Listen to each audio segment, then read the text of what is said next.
Bismillahirrahmanirrahim. Alhamdulillah wassalatu wassalamu ala Rasulillah wa ala alihi wa ashabihi wa mawala. Amma ba'du, teman-teman sekalian yang mudah-mudahan dirahmati Allah Subhanahu wa taala, solihin solihat dimanapun Anda berada bersama kita Andalus Media dalam kajian rutin kita yaitu Fikih Sirah, di mana kita akan membahas sisi-sisi lain dari kehidupan Nabi Muhammad SAW. Kemudian kita menjadikan sejarah beliau sebagai panduan dalam menghadapi berbagai macam masalah. Sebagaimana kita ketahui bahwa sirah Nabi Muhammad SAW adalah tafsir terhadap Al-Quran. Makanya Ibunda Aisyah radhiyallahu anha ketika ditanya bagaimana akhlak Rasulullah SAW, jawaban beliau adalah kana khuluqul Quran, akhlak beliau adalah Al-Quran. Pada pertemuan sebelumnya kita telah berbicara terkait tentang beberapa alasan kenapa kita harus mengkaji sirah. Kali ini kita akan berbicara asal-usul keturunan Nabi Muhammad SAW, leluhur beliau. Semua orang sepakat, sejarawan sepakat bahwa leluhur Nabi Muhammad SAW itu berujung pada Ibrahim alaihissalam. Artinya Ibrahim merupakan kakek beliau. Itu juga disampaikan oleh Rasulullah SAW ketika beliau memiliki seorang anak lahir dari budak perempuannya itu Maria Al-Qibtiyah. Kemudian Nabi Muhammad bercerita kepada para sahabat, tadi malam telah lahir putraku laki-laki dan aku menamakannya dengan nama bapakku yaitu Ibrahim. Maka beliau punya seorang anak laki-laki namanya Ibrahim, namun meninggal di usia di bawah 2 tahun. Jadi ini poin pertama. Kemudian bagaimana Ibrahim alaihissalam, inilah yang akan kita bicarakan dan akan kita ambil pelajaran di kesempatan kali ini. Teman-teman sekalian yang mudah-mudahan dirahmati Allah Subhanahu wa taala, sebagaimana kita ketahui Ibrahim alaihissalam beliau lahir di Babilonia dari seorang bapak yang bernama Azar. Beliau adalah pemahat patung. Terjadi dialog yang sangat panjang antara Ibrahim dan bapaknya Azar agar bapaknya beriman kepada Allah Subhanahu wa taala. Ternyata bapaknya tidak berkenan, justru mengancam Ibrahim dengan berbagai macam ancaman. Lalu pada saat itu jamaah sekalian, singkat cerita, Namrud membuat berbagai macam aturan pemerintahan yang menghalangi dakwah Nabi Ibrahim alaihissalam. Itu merupakan tali kekang untuk mengendalikan dakwah Nabi Ibrahim. Itulah yang membuat Nabi Ibrahim alaihissalam berpikir keras untuk bisa selamat dari kekejaman Namrud. Puncak daripada kekejaman Namrud adalah apa? Ketika dia mencoba untuk membunuh Ibrahim dengan cara yang sangat kejam, yaitu membakar Nabi Ibrahim alaihissalam.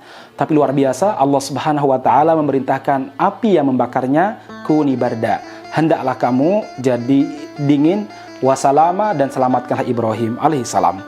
Nah, semenjak saat itu Ibrahim alaihissalam pun berpikir untuk keluar dari Babilonia yaitu Irak, pindah ke tempat yang lebih berpotensi untuk berdakwah. Maka pilihan beliau berdasarkan wahyu Allah Subhanahu wa taala adalah apa? Wilayah Syam, khususnya wilayah Palestina. Beliau berangkat dengan istrinya Sarah yang dikenal sebagai perempuan tercantik dunia yang kedua setelah Hawa alaihissalam. Imam Ibnu Katsir rahimahullah mengatakan bahwa wanita yang paling cantik di dunia ini adalah Hawa alaihissalam. Kemudian kecantikan Hawa dibelah menjadi 2, separuhnya dikasihkan Sarah, maka kecantikan tiada tara. Dan sisanya dibagikan kepada perempuan, istri-istri kita, anak-anak perempuan kita. Entah dapat seberapa jutanya. Baik jemaah sekalian, ikut bersama dengan Ibrahim adalah Lut. Lut merupakan sepupu, ada yang mengatakan keponakan Nabi Ibrahim alaihissalam. Saat itu Lut belum diangkat sebagai nabi. Beliau kader Nabi Ibrahim alaihissalam. Berdakwah di Syam itu sangat-sangat luar biasa sambutan masyarakatnya. Walaupun demikian, Ibrahim alaihissalam keluar masuk berbagai macam daerah untuk mendakwahkan Islam ini. Hingga suatu waktu disebutkan Ibrahim alaihissalam dan juga orang-orang yang ada di Syam, khususnya di Filistin, di Yerusalem, mengalami musim paceklik yang luar biasa sehingga kesusahan untuk makan, untuk minum. Ini yang membuat Ibrahim berpikir keras bagaimana dakwah tetap berjalan sementara perut juga tetap terisi. Lantas beliau memutuskan untuk berangkat ke Mesir, sebuah wilayah yang sangat subur pada saat itu, di bawah kekuasaan dinasti Firaun. Firaun sekali lagi bukan nama orang, dia adalah semacam gelar bagi sebuah kerajaan. Maka ada Ramses I, Ramses II, Ramses III. Nah, sementara Filistin ataupun Yerusalem beliau titipkan kepada keponakannya Lut alaihissalam. Nah, berangkatlah beliau bersama istrinya Sarah ke Mesir. Sampai di Mesir ternyata Firaun pada masa itu memiliki penyakit. Dia suka perempuan, dia suka istri orang. Tapi dia tidak mau gadis, tidak mau juga janda. Dia inginnya apa? Istri orang. Nah, itulah yang membuat Nabi Ibrahim alaihissalam terpaksa berbohong supaya menyelamatkan istrinya Saroh. Beliau mengatakan, hadi ukhti, ini saudari saya, saudari saya. Sebenarnya secara grammar bahasa Arab nggak ada yang salah, karena orang Arab menyebut laki-laki itu akhun nisa, sementara perempuan sebagai ukhtun lirijal, sebagai saudari bagi laki-laki. Sebenarnya tidak begitu salah. Nah, jamaah sekalian, tapi karena kecantikannya yang luar biasa, maka Fir'aun keluar dari rambu-rambu yang sebelumnya dia mencari istri orang. Ini saudari nggak masalah, yang penting Saroh. Dia pun membawa Saroh ke istananya dan mencoba untuk mendekati Saroh. Imam Ibnu Katsir mengatakan ketika dia mencoba mendekati Saroh, maka Allah Subhanahu wa taala melindungi Saroh. Apa itu? Fir'aun setiap kali mendekati Saroh, dia kepanasan, dia kadang kedinginan, dia lemas, loyo, jatuh. Berkali-kali dia mencoba ingin menodai Saroh. Berkali-kali juga peristiwa yang aneh tersebut terjadi. Akhirnya Fir'aun sadar bahwa wanita ini bukan wanita biasa. Wanita ini pasti ada yang melindunginya. Wanita ini pasti ada yang menjaganya. Maka dia minta maaf kepada ibunda Saroh. Kemudian dia salut kepada Saroh dan mengembalikan Saroh kepada suaminya Ibrahim alaihissalam. Saat mengembalikan Saroh, Fir'aun menitipkan putrinya namanya Hajar. Hajar seorang gadis yang sangat cantik, putri Fir'aun, putri raja jamaah sekalian. Putri yang sangat cantik, dia nitipkan kepada Hajar, kepada Saroh untuk apa? Supaya dididik sebagaimana Saroh, agar dia menjadi soleha sebagaimana Saroh. Kemudian berikan hadiah luar biasa kepada Saroh. Sampailah ke tempatnya suaminya yaitu Ibrahim alaihissalam. Melihat kedatangan mereka berdua, Ibrahim alaihissalam pun merasa tidak mungkin berlama-lama di Mesir. Sebelum Fir'aun berubah pikiran, mereka harus keluar dari Mesir. Pulanglah mereka ke Mesir, pulanglah mereka ke Yerusalem ataupun Palestina, meninggalkan Mesir. Nah, jamaah sekalian, tinggallah mereka bertiga. Inilah yang membuat Ibunda Saroh berpikir. Beliau belum punya anak, di saat yang bersamaan Ibrahim seorang laki-laki, dan di saat yang bersamaan juga Hajar seorang gadis yang sangat cantik. Beliau berpikir untuk apa? Menyelamatkan suaminya dan menyelamatkan Hajar. Dengan kesadaran yang penuh, beliau meniatkan untuk ibadah kepada Allah Subhanahu wa taala. Beliau melamar Hajar untuk dinikahi oleh Ibrahim sang suami. Masya Allah ya. Cuma sekali lagi kita nggak usah berharap seperti itu, karena kita bukan Ibrahim dan istri kita bukan Saroh ya. Ini kisah yang sangat langka. Akhirnya Hajar alaihissalam dinikahi oleh Ibrahim alaihissalam. Nah, ujian yang luar biasa bagi Ibunda Saroh adalah apa? Ternyata Hajar, adik madunya, lebih dahulu hamil daripada dirinya. Itu yang membuat dia sedikit cemburu, dan cemburunya semakin bertambah ketika Ismail alaihissalam lahir dari rahimnya Hajar. Dan pada saat itu jamaah sekalian, Ismail sering dijenguk oleh bapaknya Ibrahim. Hampir tiap hari 2-3 kali menjenguk Ismail. Ini yang membuat Ibunda Saroh marahnya luar biasa. Hingga dalam sebuah riwayat disebutkan suatu waktu beliau pergi ke rumahnya Hajar, membawa parang atau peralatan peralatan dapur ya. Di tengah jalan ketemu dengan ayahanda Ibrahim. Ibrahim alaihissalam bertanya, Hajar, Saroh, kemana hendak kamu pergi? Dia jawab, aku pergi menemui Hajar. Kenapa ingin menemui Hajar? Akan ku hajar si Hajar. Kalau bahasa Indonesia begitu ya. Lah, ada apa dengan Hajar? Gara-gara Hajar engkau melupakan aku. Gara-gara Hajar engkau tidak lagi peduli kepadaku. Nah, ini perasaan perempuan memang seperti itu. Dia sangat tergoda dengan apa? Dengan perasaan. Kemudian Ibunda Saroh mengatakan, kamu hampir tiap pagi pergi menjenguk Hajar. Lupa sama saya. Sampai jadwal saya pun kamu jenguk itu Hajar. Kamu tidak lagi peduli kepada saya.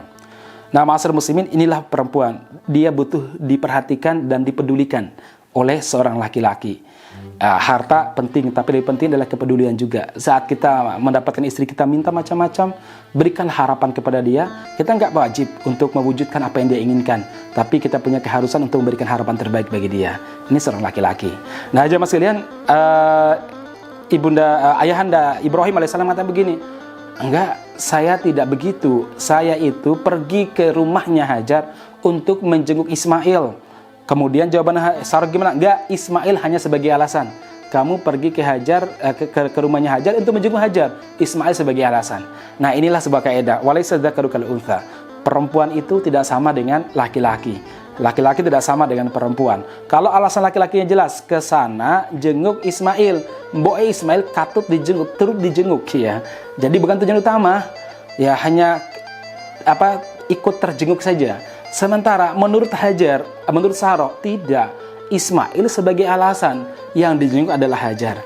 Inilah yang membuat Sarah cemburu luar biasa, dan urusan rumah tangga ini membuat Nabi Ibrahim berpikir luar biasa. Allah Subhanahu wa taala turun tangan. Ini ternyata urusan rumah tangga luar biasa sampai Allah turun tangan.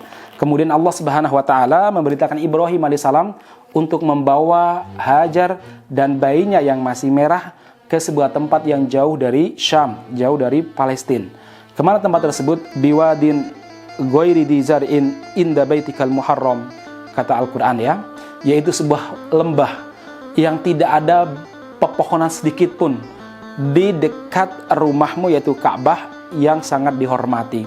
Ma'asyiral muslimin, sampailah mereka ke sana, perjalanan sangat panjang sekali. Kemudian Allah Subhanahu wa taala memerintahkan Ibrahim untuk segera balik ke Palestina. Supaya apa? Supaya melanjutkan dakwahnya. Jemaah sekalian, lalu Ibrahim meletakkan beberapa alat dari kulit ya, alat nampung air, dan beberapa makanan di sampingnya Hajar. Kemudian beliau bilang, aku harus balik ke Palestina. Ibunda Hajar tentu tidak mengerti alasannya, kenapa boleh tinggal berdua di situ. Maka Hajar mengejar sambil mengatakan, ya Ibrahim, kenapa kamu tega-teganya meninggalkan kami berdua di sini, di sebuah tempat yang tidak ada pepohonan sama sekali, di sebuah tempat yang tidak ada rumah untuk berteduh, tidak ada pohon untuk berteduh, dan tidak ada seorang pun untuk dimintai tolong, di sebuah tempat di mana tidak ada mata air untuk mengambil air. Kiri kanan hanya gunung tandus dan padang pasir yang gak jelas di mana ujungnya. Ma'asyiral muslimin, Ibunda Hajar terus mengejar, Ibrahim, kenapa kamu meninggal kami berdua di sini? Nabi Ibrahim alaihissalam terus berjalan menuju Palestina tanpa menjawab sedikit pun, karena antara perasaan istri dan anaknya, dan di saat yang bersamaan harus memenuhi perintah Allah Subhanahu wa taala. Maka Ibunda Hajar saat itu mengucapkan satu pertanyaan yang luar biasa sebagai pertanyaan tuntas. Ibrahim, Allahu amaraka bihada? Ibrahim, apakah Allah Subhanahu wa taala memerintahkan kamu untuk berbuat seperti ini, meninggalkan kami berdua di sini? Maka jawaban Nabi Ibrahim luar biasa. Bala, hanya satu kalimat, iya, Allah yang memerintahkan. Saat itulah keimanan Hajar yang telah terdidik dalam madrasahnya Nabi Ibrahim muncul dengan mengatakan, idzan la yudhi'anallah. Kalau begitu, Allah Subhanahu wa taala tidak menyia-nyiakan kami. Berangkatlah Ibrahim, Allah Subhanahu wa taala akan menjaga kami. Buah daripada keyakinan ini adalah apa? Yaitu air Zam-Zam. Yang sebelumnya ini lembah tandus di mana orang hanya lewat saja, nggak mungkin nginap di situ. Kemudian suatu waktu Ibunda Hajar kehabisan ASI-nya, air juga udah habis. Sementara Ismail menangis, beliau bingung melihat ke arah sofa, kayaknya ada air. Ternyata lari ke sana, sampai di sofa, ternyata hanya fata morgana karena saking panasnya. Menengok ke arah marwah, kayaknya ada air. Beliau balik ke sana, sama nggak ada air, hanya fata morgana. 7 kali beliau bolak-balik, yang sekarang menjadi siarnya sa'i dari sofa ke marwah. Kemudian tiba-tiba beliau menengok kaki anaknya, ternyata anaknya yang beliau tidurkan di bawah pasir itu memukul-mukul kakinya ke pasir dan ada basah-basah. Beliau pun mencoba mencari, ternyata semakin beliau gali, semakin banyak keluar airnya. Beliau mengatakan Zam-Zama, berkumpullah. Dan di kemudian hari air tersebut disebut dengan air Zam-Zam. Ma'asyiral muslimin, akhirnya orang-orang dari berbagai macam kabilah yang dulunya hanya lewat di Makkah minta izin kepada Ibunda Hajar untuk tinggal di situ. Lama-kelamaan Makkah menjadi negeri yang sangat mulia, sebagaimana doa Nabi Ibrahim alaihissalam, ya Allah, jadikanlah Makkah ini sebagai negeri di mana hati manusia tertaut padanya. Nah jemaah sekalian, dari Ismail alaihissalam nanti lahirlah Nabi kita Muhammad sallallahu alaihi wasallam. Sementara Ibunda Sarah ada yang mengatakan 5 tahun kemudian, mengatakan 12 tahun kemudian mengandung Ishak. Ya, dari Ishak ini turunlah orang-orang yang disebut dengan Banu Israel. Nah, jamaah sekalian yang mudah-mudahan dirahmati Subhanahu wa taala, ada banyak pelajaran yang bisa kita ambil dari sini. Di antaranya adalah yang pertama, jamaah sekalian, seorang dai tidak boleh angkat tangan dari berbagai macam derita yang dia alami. Tantangan harus dia jadikan sebagai peluang untuk menang. Dan itulah yang diajarkan oleh Ibrahim alaihissalam. Ketika Babilonia tidak menerima dakwah beliau, beliau mencari tempat yang lebih layak, yang lebih siap menerima dakwah beliau, dan beliau hijrah ke mana? Ke Palestina. Jadi konsep hijrah harus ada dalam setiap jiwa mukmin agar dia tidak menghabiskan potensi, waktunya, dan tenaganya yang mahal di sebuah tempat yang tidak berpotensi sama sekali untuk dakwah. Kemudian pelajaran yang kedua yang bisa kita ambil, jamaah sekalian, tentang Allah akan menjaga orang-orang soleh. Sarah adalah istrinya orang soleh Ibrahim alaihissalam, seorang nabi, dan beliau juga orang soleh. Ketika Fir'aun mencoba untuk menggagahinya, yang terjadi adalah apa? Penjaga dari Allah Subhanahu wa Ta'ala, sebagaimana yang saya ceritakan tadi. Jadi kalau ingin keturunan kita dijaga oleh Allah Subhanahu wa Ta'ala, tetaplah soleh. Bapak-bapak, ibu-ibu, tetaplah soleh. Allah Subhanahu wa Ta'ala akan menjaga kita, keturunan kita. Seorang suami ingin istrinya terjaga dari berbagai macam fitnah, solehlah. Dan seorang istri ingin suaminya tidak melirik kemana-mana, solehalah. Karena kesolehan bekal yang terbaik menghadapi berbagai macam masalah. Kemudian pelajaran yang ketiga, jamaah sekalian, memang kecemburuan itu berat. Jangankan manusia biasa, istri Nabi bernama Sarah, beliau sendiri yang menikahkan Hajar dengan Ibrahim alaihissalam. Sehingga para ulama, sebagian ulama berkelakar begini, ketika wanita cemburu, maka malaikat pencatat dosa itu libur. Karena kadang di luar logika dan di luar nalar. Itu juga terjadi pada Ibunda Aisyah radhiyallahu anha, apalagi dia seorang gadis. Demikian juga terjadi pada ummahatul mukminin yang lainnya. Cemburu, jemaah sekalian. Dan kecemburuan ini memang berat. Maka seorang perempuan wajib meminta kepada Allah dari keburukan cemburuan yang berat, kecemburuan yang salah. Kemudian pelajaran berikutnya adalah apa? Ternyata urusan rumah tangga itu urusan yang luar biasa peliknya. Sehingga seorang nabi saja sempat dibuat pusing untuk memikirkannya. Allah pun turun tangan untuk menyelesaikan urusan tersebut. Dan pelajaran yang terakhir adalah apa? Bagaimana keyakinan Ibunda Sarah alaihissalam, Ibunda Hajar alaihissalam. Beliau yakin Allah pasti menolong ketika kita berada di jalan Allah Subhanahu wa Ta'ala. Ketika itu demi kebaikan. Maka beliau mengatakan, kalau ini adalah perintah Allah, wahai Ibrahim, lanjutkanlah perjalananmu menuju Palestina ataupun Yerusalem. Aku di sini, Allah akan membantuku. Allah akan menolongku, Allah tidak akan menyia-nyiakanku. Dan Allah tidak pernah menyia-nyiakan harapan hambanya yang yakin kepadanya. Beda dengan manusia memberi janji, atau kalau ada orang semakin berharap kepada kita, kadang kita semakin risih. Tapi Allah beda, karena Allah bukan makhluk. Allah Khaliq. Semakin besar harapan makhluk kepada beliau, kepada Allah Subhanahu wa Ta'ala, maka Allah akan segera menurunkan pertolongan yang luar biasa. Demikian singkat cerita fikih sirah hari ini. Insya Allah kita akan lanjutkan pada fase Nabi Muhammad SAW. Kita sampaikan ini agar kita tahu bagaimana proses adanya orang Arab di Makkah. Yaitu siapa tadi? Ibunda Hajar bersama dengan anaknya Ismail alaihissalam. Nabi Muhammad SAW adalah keturunan Ismail. Maka beliau pernah mengatakan, saya lahir dari dua laki-laki yang hampir disembelih. Siapa itu? Yang pertama Ismail alaihissalam, yang kedua adalah Abdullah bin Abdul Muttalib, yaitu bapak beliau. Ismail digantikan oleh Allah Subhanahu wa Ta'ala dengan seekor domba yang sangat gemuk, sementara Abdullah diganti dengan 100 ekor unta. Dari kedua laki-laki yang hampir disembelih ini, lahirlah seseorang yang bernama Muhammad sallallahu alaihi wasallam, cahaya dunia dan penuntut manusia menuju surga Allah Subhanahu wa Ta'ala. Barakallahu fikum ajmain. Assalamualaikum warahmatullahi wabarakatuh.